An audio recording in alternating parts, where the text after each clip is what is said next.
वाणी गण माझ्या बालपणी होत्या वाटाड वळणी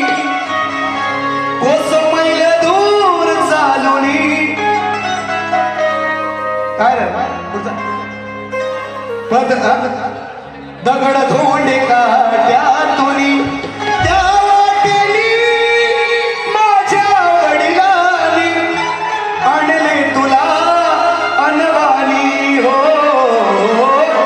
वन सगळ त्याला उत्तर कसं दिलं आहे का जर शब्द असतील शब्द जर चुकीचे असतील माझ्या मायबापांनी सांगावं ह्याला झोपतं वडिलांनी तुझ्या वडिलांनी माझी आई आधी माया माझी आईची बाजू आहे तुमची पुरुषांची वडिलांची बाजू तुमची आईची माझी आई काय म्हणते तू वडिलांनी आणला जरी